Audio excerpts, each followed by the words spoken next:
시편 55편 16절에서 23절의 말씀을 보도록 하겠습니다. 오직 주만을 의지하시는 저와 여러분 되시기 바랍니다. 오늘 이 말씀을 가지고 꾸준히 기도하는 것이 짐을 맡기는 것이다. 꾸준히 기도하는 것이 짐을 맡기는 것이다 라는 제목으로 같이 은혜를 나누기로 원합니다. 가장 무서운 적은 누구일까요? 내부의 적이죠.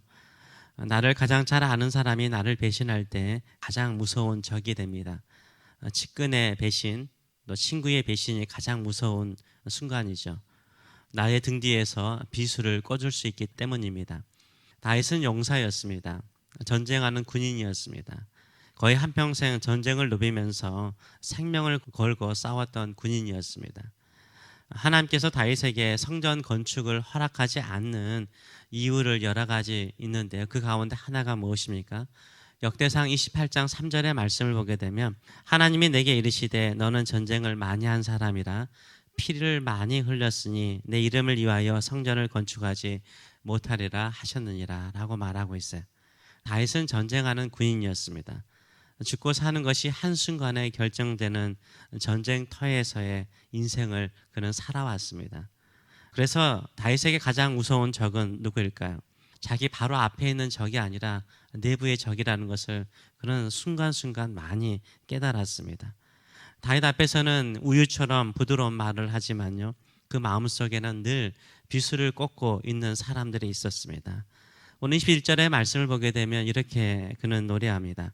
그의 입은 우유 기름보다 미끄러우나 그의 마음은 전쟁이요 그의 말은 기름보다 유하나 실상은 뽑힌 칼이로다.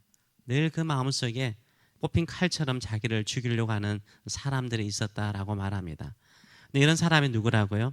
어제 말씀 나눈 것처럼 13절과 14절의 말씀을 보게 되면 내 동료요, 내 친구요, 내 가까운 전우요, 함께 예배했던 사람들이었다라고 말하고 있어요. 다윗이 블레셋 땅으로 피난을 가서 시글락이라는 성에서 몇 년을 살게 됩니다. 거기에서 정착을 하게 되죠. 그런데 블레셋과 이스라엘 사이에 전쟁이 있었습니다. 이때 잠시 시글락을 비운 사이에요, 아말렉 민족이 이 시글락 성을 약탈하고 불태워요. 그리고 거기에 남아있던 가족들을 다 끌고 갑니다. 가축들을 다 끌고 가버리죠. 뒤늦게 시글락에 도착한 다윗의 600명의 용사들이요, 보인 반응이 무엇이죠? 가족을 잃고 재산을 잃어버리니까 다윗을 죽이려고 그래요. 사무엘상 30장 6절의 말씀을 보게 되면 백성들이 자녀들 때문에 마음이 슬퍼서 다윗을 돌로 치자 하니, 돌로 치자, 죽이자 이렇게 선동이 된 거예요. 다윗이 크게 다급하였으나 그의 하나님 여호와를 힘입고 용기를 얻었더라라고 말하고 있어요. 참 힘들고 어려운 시기, 그들도 사람들에게 배반을 당하고 힘들었고 갈 데 없어서 다윗이 거두어서 같이 고난의 시기를 보냈던 사람들이요, 다윗을 돌로 쳐 죽이려고 하는 순간에 있었습니다. 이때 다윗이 어떻게 합니까? 하나님을 힘입어서 용기를 얻었다라고 말하고 있습니다. 다윗의 주변에도요, 이렇게 다윗을 따르는 것처럼 보이면서도요, 자기 이익을 위해서 다윗을 배신할 수 있는 사람들이 늘 주변에 있었습니다. 그렇기 때문에 다윗은요, 항상 사람을 의지하는 것보다는 하나님을 의지하는 법을 그는 훈련받았어요. 하나님을 믿는, 의지하는 법을 훈련받았습니다. 다윗이 이것뿐만 아니라 수많은 배신을 당하였고 험악한 말과 비난으로 자신을 비난하고 배신하는 사람들이 있었습니다. 다윗에게 하나님께 기도하는 시간이 없었다면 다윗도 사울왕처럼요, 정신적으로 미쳐갈 수 있었습니다.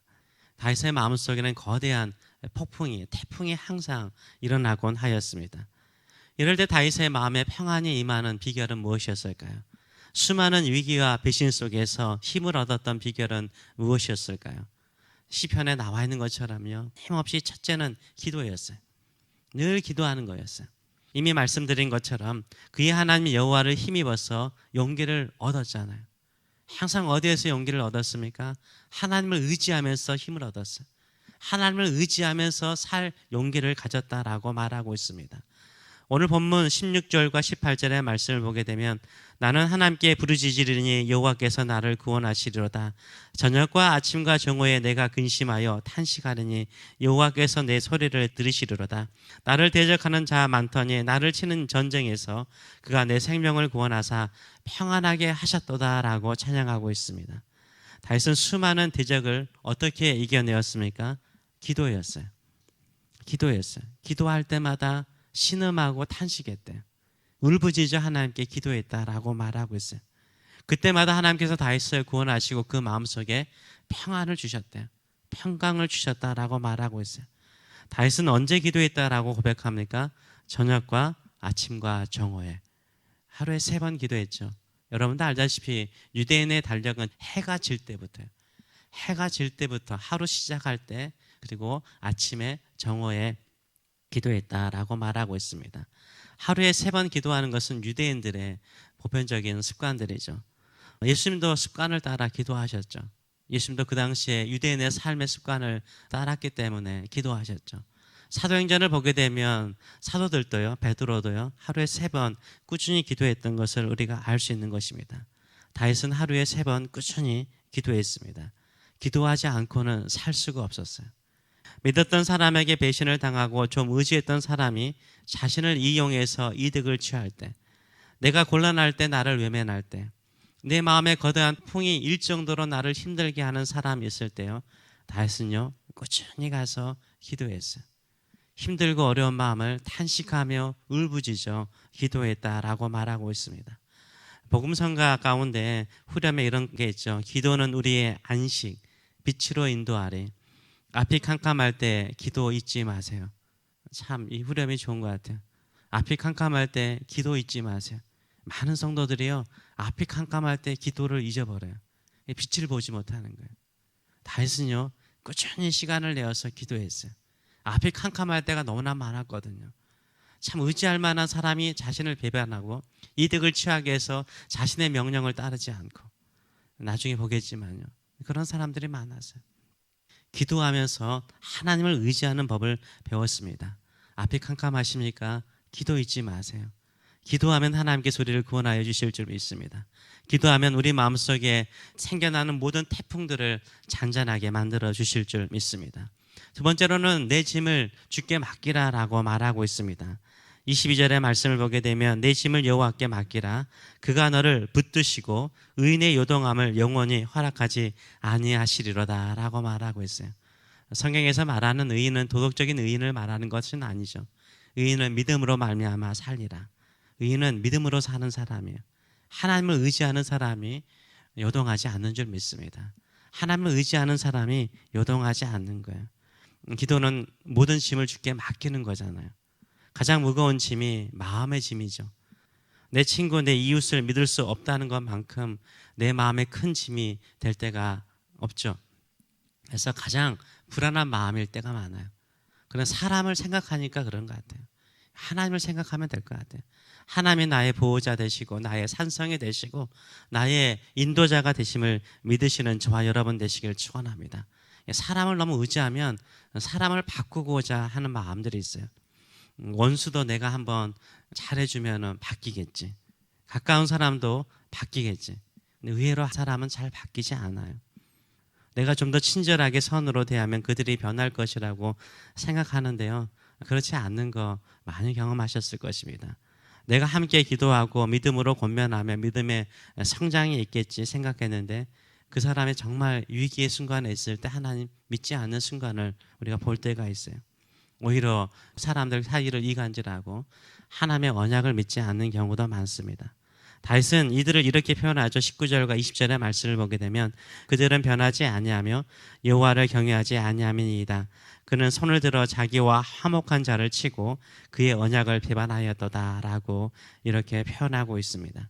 우리에게 무거운 짐들, 여러 가지 짐들이 있겠지만요, 가장 무거운 짐은 마음의 짐이죠.